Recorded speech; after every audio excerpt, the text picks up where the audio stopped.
Hello, students of history and political science. I'm Mr. Tesch, and welcome to Global Chat, where we explore the ins and outs of the field of study known as comparative politics. In this video, we're going to define some basic terms that we will be using all the time in comparative politics: state, regime, government, and nation.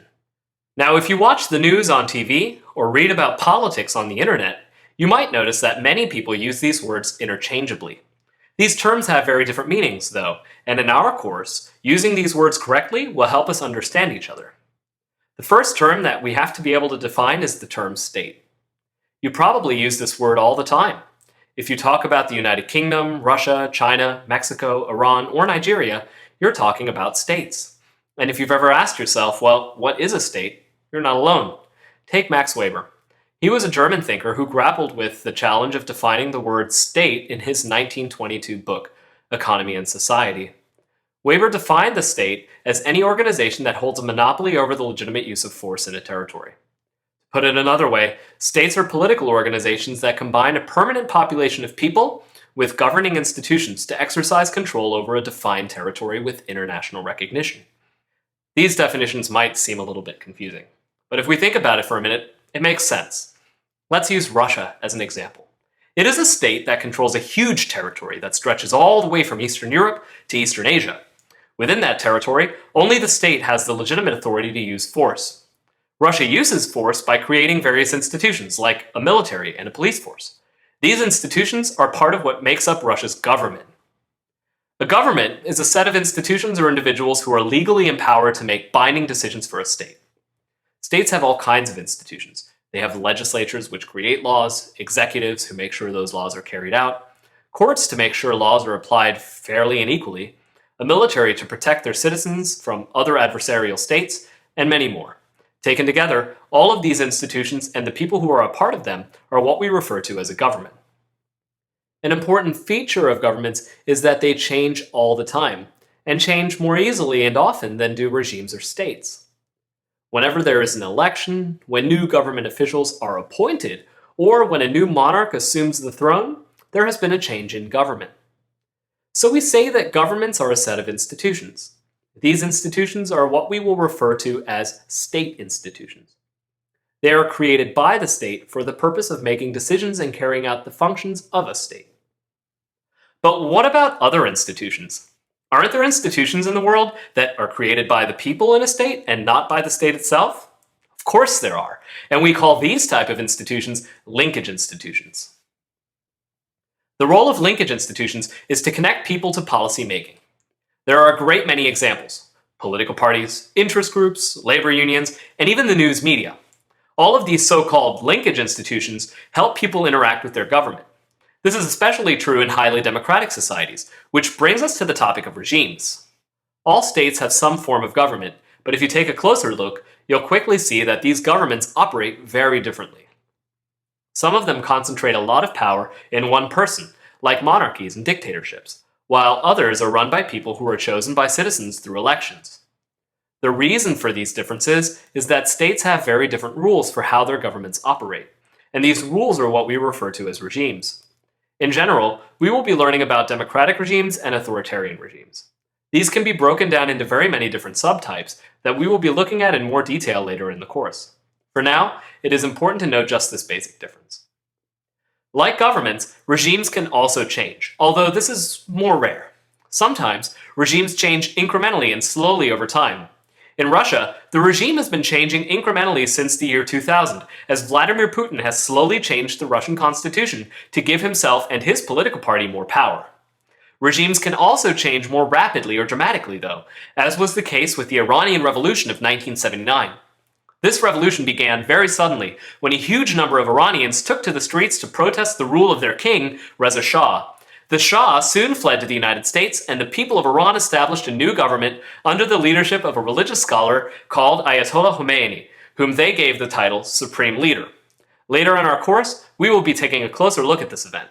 The last term that we have to define is nation, which refers to people who live within a state.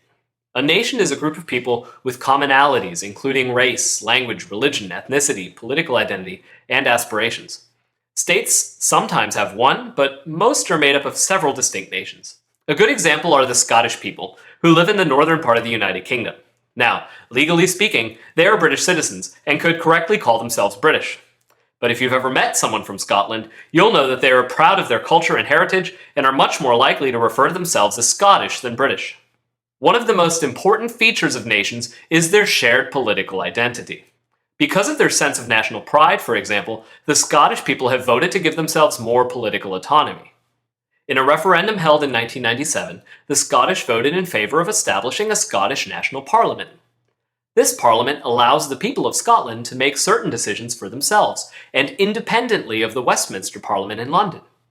Now, at this point, you might be asking yourself, why would the United Kingdom want to allow the people of Scotland to have more political power of their own? And what led the people of Iran to want to overthrow the government of their king, Reza Shah? The answer to both of these questions has to do with something political scientists call legitimacy. Legitimacy refers to whether a government's constituents believe their government has the right to use power in the way that they do. In other words, a government is legitimate when the people who are governed believe in or respect their government's right to rule. Legitimacy gives authority to a government and can increase a government's power. By allowing the people of Scotland to form a Scottish National Parliament and make some of their own political decisions locally, the government of the United Kingdom increased its legitimacy. This is important because if a government begins to lose legitimacy, it sometimes leads to a revolution or overthrow of government, as was the case in Iran. For a government to keep its power, it needs to maintain its authority. There are, however, different ways for governments to maintain their legitimacy. Democratic regimes maintain legitimacy by holding free and fair elections, and by applying laws fairly and equally to all their citizens. This leads constituents, or people, to trust that their government is acting in the best interest of the majority of the population. Political scientists call this type of legitimacy rational legal legitimacy. Authoritarian regimes, on the other hand, can't claim to represent their constituents in the same way. In countries like China, the government claims to be legitimate because it is effective. Chinese leaders like President Xi Jinping are constantly pointing out that their government has reduced crime or led the country down a path of economic growth. This bolsters the Chinese government's claim that the Chinese people ought to accept its authority. Another type of legitimacy that we should address is what's called traditional legitimacy, which is the kind of legitimacy that exists when an institution becomes part of a country's history, culture, and tradition. The United Kingdom is an interesting case of this because it combines democracy with monarchy. Today, Queen Elizabeth formally represents the United Kingdom as its head of state, and someday, members from her family, the Windsor family, will succeed her as head of state. Now, you might assume that the citizens of a democracy like the United Kingdom would be unhappy to still be the subjects of a queen. This is completely untrue, though. In 2018, a poll by Statista found that over 2/3 of the British people support the monarchy. This shows that the monarchy enjoys a high degree of legitimacy in the United Kingdom, in part because it is a long-standing institution of the United Kingdom and has become part of the country's history and culture. This is what we mean when we talk about traditional legitimacy. But neither traditional nor rational legal legitimacy explain the type of government that I mentioned earlier when I talked about the Islamic Republic of Iran that was established in 1979. Why would the people of Iran choose to give one man, Khomeini, almost dictatorial power over themselves and their country? The answer is something political scientists call charismatic legitimacy. Khomeini was an Islamic scholar in the deeply religious country of Iran. He became popular after he was exiled for calling for a return to theocratic government, a government in which religion is central. Khomeini believed that the people of Iran would be happier and better off if they made their political decisions on the basis of Islam, the majority religion in Iran. The people loved Khomeini and called for him to be returned from exile so that he could establish a government on the principles that he had described. An extremely charismatic man, Khomeini was loved and respected by the people whom he would eventually come to govern. This kind of charisma by an individual leader is what we mean when we talk about charismatic legitimacy. Now that we've seen how governments maintain power, we need to talk about how power is divided between national and local governments. In our course, we will be learning about unitary and federal states. A unitary state is one in which power is concentrated at the national level of government. In our course, the United Kingdom, China, and Iran are examples of unitary states. Now, to be sure, all of these countries have regional or local governments as well. The United Kingdom is made up of England, Wales, Scotland, and Northern Ireland. China is divided into 33 provinces, and Iran is divided into 28 ostans, or provinces. What makes all of these states unitary is that the local or regional governments don't automatically have any protected powers of their own. They have only those powers which are granted to them by the national government.